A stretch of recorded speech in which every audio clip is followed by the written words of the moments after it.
Bonjour, vous êtes à la chaîne internationale de sabersinfin.com. Bien, ya regresamos. Esto es Inteligencia Sexual porque todos somos sexo. Y bueno, Yasmín López nos dice, yo no he tenido este problema, pero ¿qué pasa cuando la víctima busca al victimario? Ejemplo, el pedófilo que apareció en video y las menores de edad aceptan tener relaciones a cambio de drogas.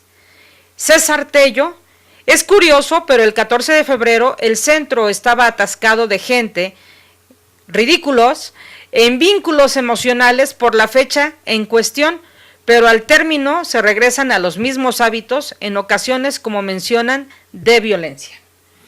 Pues sí, en ese sentido, recordemos que la fecha del 14 de febrero pues es una fecha que se ha convertido pues en meramente comercial, ¿no? De consumir, ¿no? De inclusive consumir aquellos afectos del amor, ¿no? Uh-huh. Y de la amistad. Y entonces, por eso es que inclusive cuando se han abierto otros espacios donde se dialogue o se cuestione estos modelos que tenemos como ya implantados de la sociedad, pues sí, también discutamos estos temas que son muy importantes de los modelos hegemónicos, ¿no? Que son los que nos educan, lo que están formando la cultura en cómo las personas se relacionan y cómo llevan también pues su forma de amarse o de quererse o de relacionarse con las demás personas, ¿no? Entonces creo que sí es un punto que habría que seguir como cuestionando, ¿no? Uh-huh. Una de las cosas que yo siempre menciono, ¿no? Por ejemplo, hace un par de meses tuve un pequeño debate con un compañero que, yo mencionaba algo acerca de las relaciones poliamorosas, ¿no? Que no hablaban yo ni a favor ni en contra, y él me mencionaba que él no estaba de acuerdo porque él estaba de acuerdo más bien en las relaciones cerradas, en las relaciones monógamas, y que todo se podía lograr en base a acuerdos, ¿no? Cuando tú decidías tener una relación cerrada y decidías tener una relación monógama y se había hablado de los acuerdos, entonces todo era posible, ¿no? Y entonces yo decía, bueno, sí, está bien, ¿no? Habrá personas que sí les funcione, no quiero decir que a nadie le funcione, yo creo que sí haya relaciones de parejas que les funcione ese tipo de dinámicas, pero tampoco nos cuestionamos cómo hacemos esos acuerdos, en base a qué, que era lo que comentaba en un principio. De repente pareciera que estamos haciendo acuerdos en base a un sistema heteropatriarcal, ¿no? Es decir, de el hombre arriba y todo lo que no sea masculino abajo, ¿no? De este poder, de estas relaciones de poder, ¿no? De si hago un acuerdo contigo, pero en base a que tú reprimas tus placeres, de que tú reprimas tus emociones, de que tú reprimas tus sentimientos para dármelos todo a mí, ¿no? Y si seguimos estructurando esos acuerdos en base a esos sistemas, pues evidentemente con el tiempo empiezan los conflictos y empezamos a tener ese tipo de relaciones donde pues lo que menos hay son acuerdos o se violan por alguna de las dos partes, y eso genera precisamente que esas relaciones de poder se vayan desequilibrando y entonces se pueda accionar los mecanismos de violencia, que entonces sí pueda existir ya una víctima, ¿no? La persona que es agredida, o un victimario, ¿no? Desde que el victimario ejerza una ofensa o aplique una humillación hasta que ya propine un golpe o ya ejerza una acción más cruda como un asesinato, ¿no? Bueno, y también precisamente con todo este tipo de conductas, ¿no? Que asumen las personas, ¿en qué momento hay como esta separación, ¿no? En que solamente es una réplica que se está homogeneizando, bueno, sí, realmente, ¿no? Se vuelve pues una regla de tres para la sociedad, ¿no? Pero también viene la otra parte, donde nos encontramos con un poco de situaciones en las que ya van, no sé si sean médicas, ¿no? A nivel emocional, a nivel neuronal, en cuanto a los síndromes, ¿no? Y en este caso podría ser el de Estocolmo, ¿no? Donde también te vuelves cómplice de una situación con una persona que te está agrediendo, ¿no? Y entonces tú te vuelves parte de esa dinámica y simplemente lo legitimizas, ¿no? Sí, en ese sentido yo creo que también hay que analizar los factores estructurales de ese tipo de relaciones, ¿no? O sea, cómo es que la persona que es víctima, ¿no? Que en algún momento de esa historia llegó a ser víctima de alguna situación, se vuelve también en parte,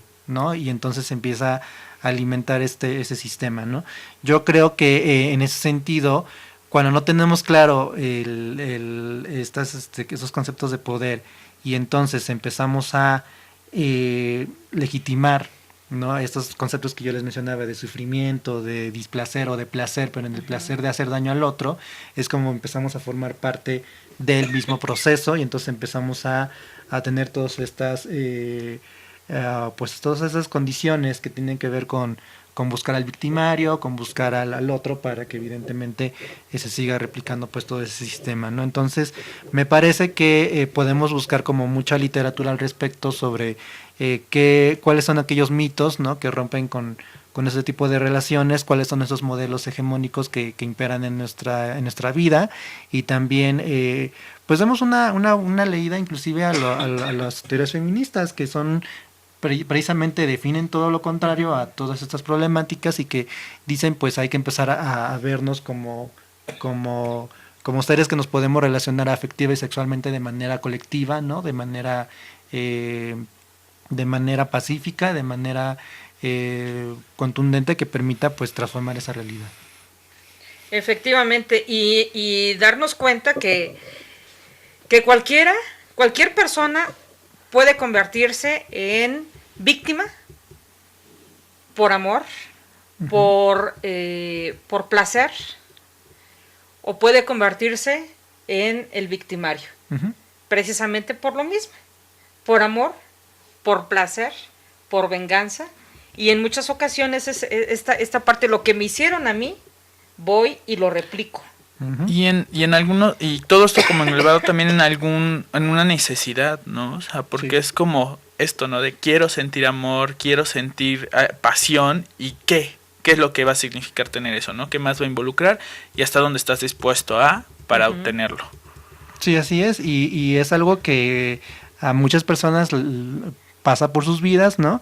De hecho, bueno, en mi experiencia también yo antes me pensaba eso, ¿no? De que, no, bueno, si yo voy a tener una relación de pareja o una relación emocional, tiene que ser una relación en donde yo tenga este sentimiento de displacer, ¿no? Que tenga yo que sufrir para que yo mismo, sienta que vale la pena, ¿no? Con esta definición, y que si no lo sufro, entonces no es amor, y entonces la otra persona no me está demostrando que me ama, que me quiere y que me está correspondiendo de la misma manera, ¿no? Entonces creo que ahí sí tenemos totalmente desvirtuado el concepto de las emociones, ¿no? Las tenemos mal gestionadas, como les comentaba hace un rato, y también del amor. También creo que es un concepto que tendríamos que empezar a cuestionar, ¿no? O sea, en el entendido de que se ha vuelto también en una construcción social, sí, ¿no? De cómo deben de ser las relaciones amorosas, y entonces se vuelve como una regla para todos, para todas, y entonces ahí vienen los problemas.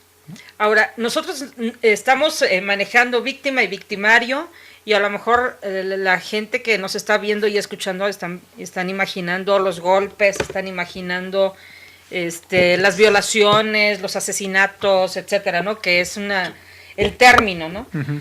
Pero en muchas ocasiones el simple y sencillo hecho de ¿a dónde vas? ¿No vas a ver a tu mamá? ¿Sí? No, tú tienes que estar aquí, mi vidita. Y te lo dicen tan bonito, tan amoroso, entre comillas, que ahí estás. Y si no tienes el desayuno a tiempo, y cuidado y te salgas, ¿no? Y cuidado y te tardes más. Y cuidado y hagas algo que a ti se te ocurrió. Porque tiene que ser consensuado, porque lo digo yo. O lo que yo digo. Sí, ¿no? Y es esta parte de ver a un psicópata exitoso, ¿no? Que además nunca lo van a agarrar. A menos que la rieguen algo, que planee mal, pero si no tiene a la vida de otra persona en su mano. Exacto. Tiene el control de todo. Sí, y recordemos que también la violencia actúa de diferentes maneras, sí, ¿no? Y va desde la más cruel, como ya lo mencionábamos, hasta la más sutil, ¿no? Que es esta que mencionabas de paz, ¿no? O sea, toma. Te tardaste, ¿no? ¿Dónde andabas? ¿Con quién andabas? ¿No? Sí. Y a lo mejor te lo dicen en un tono ligero, pero detrás de ese discurso va un reclamo contundente de a dónde estabas y con quién, ¿no? 30, 40 llamadas al día de tu teléfono, ¿no? Mensajes. Es que me preocupo por ti, ¿no? Quieres saber dónde estás y con quién estás. Y qué estás haciendo, sí, ¿no? Porque una de las cosas que más problemas trae es imaginar que la otra persona nos está mintiendo, nos está siendo infiel, ¿no? O está con otra persona. Sí. Y entonces a partir de ahí empezamos a activar esos mecanismos de buscarla, de buscarlo, de mandarle mensajes a cada rato, de llamadas, ¿dónde estás? ¿Qué estás haciendo? ¿Con quién estás? ¿Por qué no me contestas? ¿Por qué no hay ruido? No hay ruido, me dices que estás en la calle y no Hay escucha eco, ruido. porque se hay oye eco, eco, ¿no? estás en una habitación, ¿con quién estás? ¿No? Entonces empiezan como a activarse todas estas ideas, ¿no? Es sorprendente cómo se va adaptando, ¿no? Porque si habláramos de otros tiempos, o sea, ¿qué otras maneras se encontraban de generar y ejercer esta presión sobre las otras personas, ¿no? Porque no había un teléfono donde te estuvieran llama, o por los medios de internet, ahí en el cualquier, ¿no? En las redes sociales, donde hubiera tanta presión sobre alguien que se vuelve un detonante, es lo que mencionaba hace rato, ¿no? O sea, uno llega a atentar contra su propia vida porque ella no puede con esa presión. Sí. Que antes era un cinturón de castidad. Sí. ¿Sí? Y había control. Exacto. Más acá acorde a la situación. Y Sí, por ¿no? En la ejemplo, época. una de las cosas que también son como esas cuestiones muy, muy sutiles de cómo es que hay un dominio sobre la otra persona, sobre la víctima, es por ejemplo con la violencia económica. No, es decir, parejas Claro. de esposos que están conviviendo con sus esposas y que las castigan indirectamente con los recursos económicos, Claro. ¿no? Detén esto y es para lo justo, ¿no? Y con eso te aseguras de que la otra persona no salga Y va a regresar. y va a regresar y que no tengas las mismas oportunidades que tú, y entonces es violencia económica, Sí. ¿no? De estarle como contando de que te doy nada más para la comida y olvídate de que te dé para que te salgas, ¿no? Y así funcionan esos mecanismos que son como muy escondidos, que muy pocas veces los identificamos, precisamente porque no tenemos esta educación sobre la violencia y los mecanismos de la violencia, de cómo opera, de cómo funciona, ¿no? De todos esos temas y cómo las podemos identificar, ¿no? De repente pareciera que como no las identificamos, pues damos por hecho que existen y que así han sido y entonces pues las accionamos como algo común o normal, ¿no? ¿Qué otro tipo de violencias encontramos? Pues está en general la violencia sexual. Por ejemplo, una de las cosas que también nos hemos encontrado mucho con con el paso del tiempo es la violencia sexual. O sea, el hecho de andar con alguien no significa que todas las veces quieras tener una práctica sexual con esa persona. Claro. Hay momentos en que una persona o no tiene ganas o De a de veras te duele la cabeza. ¿no? O de veras te ¿De duele la veras? cabeza o no quieres o simplemente no se te antoja, ¿no? Y entonces en ese momento en que ya empiezas a decirle a otra persona, no quiero ahorita, ¿no? O sea, no estoy de ánimos, no estoy con ganas de hacerlo, automáticamente se empieza a activar la violencia sexual, ¿no? De que, no, entonces ya no me quieres, entonces ¿Con quién estuviste? ¿con quién estuviste? Que ya no quieres conmigo, ¿no? No, por ejemplo, un caso que nos llegó, que ahí fue específicamente de una pareja de chicos gay, fue cuando uno de ellos me comentaba, ¿no? Así básicamente de que es que cuando tuvimos una práctica sexual, él no eyaculó. Entonces él no eyaculó quiere decir que no me quiere. Y entonces era así como, a ver, espérame, porque le preguntaste por qué no eyaculó. No, es que no me quiere.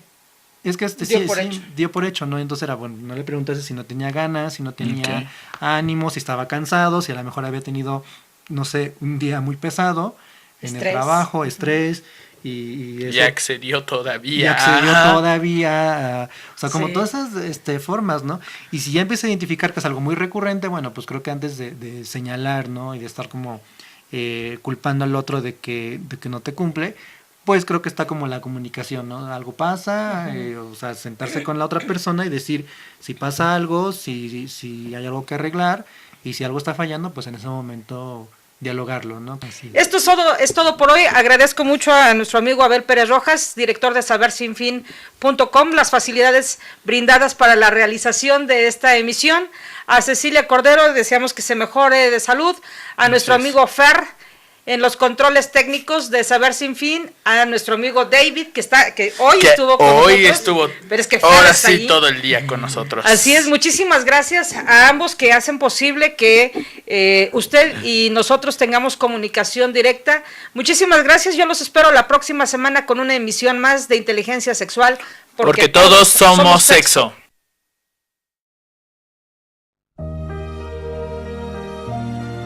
Bonjour, vous êtes à la chaîne internationale des saversinfin.com.